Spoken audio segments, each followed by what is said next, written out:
Yotox anti-moustique mooy aar mag ak ndaw ci bépp matu yoo am na booy piis ci rido yére ak moustiquaire ak booy diw ci yaram. Val d'Afrique moo leen di may seen journal de la santé.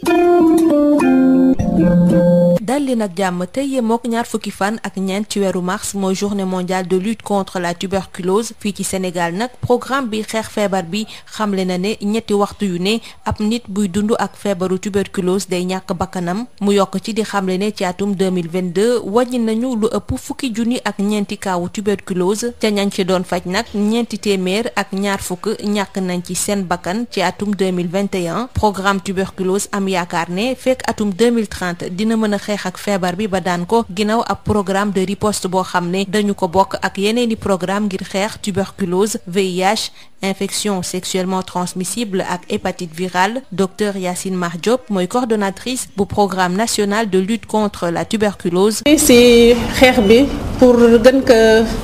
dëgëral dañ ni comme lu ñu am ci ay ressources doyul nañu àndandoo ñu lëkkaloo ñun waa système de santé bi ak partenaires yi ak ñëpp ñu ñuy jàppale ci xeex bi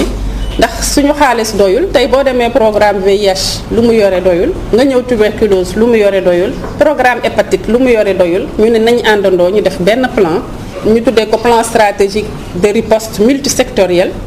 contre la tuberculose le VIH les infections sexuellement transmissibles et les hépatites virales ñu ne nañ def loolu pour àndandoo xàccandoo dóorandoo pour mën a jeexal feebar yooyu fii ci biir réew mi te loolu nag pour ñu def ko dañoo seetlu benn malade bi mën na am feebar yooyu yëpp te benn prestataire de santé bi moo koy faj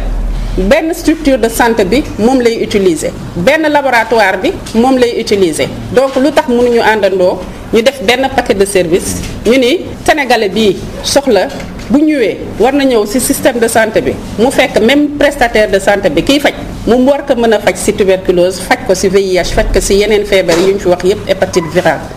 donc loolu vraiment moo wundu plan bi et plan bi aussi leneen lu muy fixé comme objectif mooy vraiment góorgóorlu ba nga xamante ni képp ku soxla soin wu tuberculose VIH wala hépatite fii ci biir Sénégal nga am même droit am même chance pour ñu faj la c'est-à-dire que nekk Fongolimbi ak ki nekk Dakar tey ku ci soxla jug tey ni dama bëgg a faju ci jour bi nga bëggee ñu faj la ci heure ba ñu faj la jox la faj bi gën a baax nag. gannaaw ab rapport boo xam ne OMS da ko publier ci feebaru tuberculose ci atum 2022 mu ngi ciy wàññ ne lu ëpp fukki million ak genn wàll ci ay doomu aadama wane nañu feebar bi ci atum 2021 ci àdduna si sëpp ña ca ñàkk seen bakkan toll ci 1 million ak genn wàll ak lu tegal waaye nag ñu bëri ci ñoom dañoo àndaale woon ak feebaru VIH lu ñuy wax tuberculose pharmacorésistante di tuberculose bu dërkis bi yokk it ci diggante 2020 ba 2021 ci téeméer boo jël ñett bu ñu sukkandikoo ci OMS ba tey service yi xeex tuberculose bokk nañu ci li nga xam ne ñoom la mbasum Covid-19 gën a gàllankoor ci atum 2021 ba xaw a neenal sax jéego yi nga xam ne jot nañ ko def ci xeex bi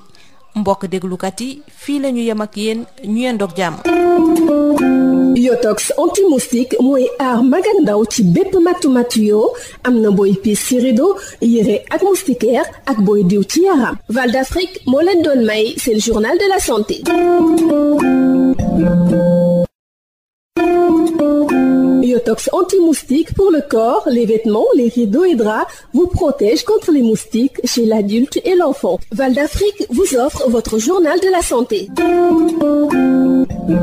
Bonjour chers auditeurs, célébration ce 24 mars de la journée mondiale de lutte contre la tuberculose. Au Sénégal, chaque 3 heures, une personne souffrant de tuberculose perd la vie. Selon le programme national de lutte contre la tuberculose, en 2022, 14 688 cas de tuberculose ont été diagnostiqués dans le pays. Toutefois, un nombre de 420 décès a été rapporté parmi les malades traités en 2021 dans le pays. Le PNT espère arriver à mettre fin à la tuberculose d'ici 2030 à travers le plan stratégique de riposte multisectorielle contre la tuberculose, le VIH, les infections sexuellement transmissibles et les hépatites virales. Docteur Yacine Mar Diop est la coordonnatrice du programme national de lutte contre la tuberculose. Ce plan constitue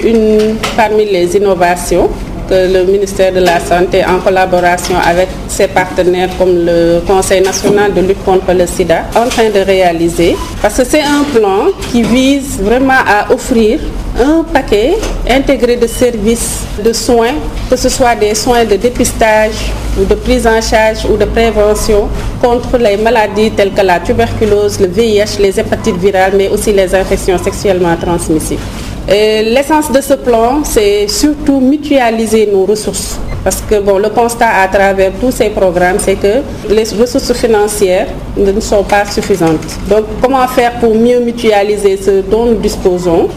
pour être beaucoup plus efficace et efficient. C'est surtout l'essence de ce plan qui vise vraiment à offrir des soins de qualité de base en respectant l'équité, en respectant les besoins des malades et en adaptant surtout ces besoins à la tranche de la vie.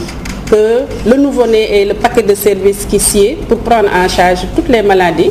et que aussi la femme enceinte soit aussi prise en charge correctement par rapport à toutes ces maladies, pour ne citer que ces exemples.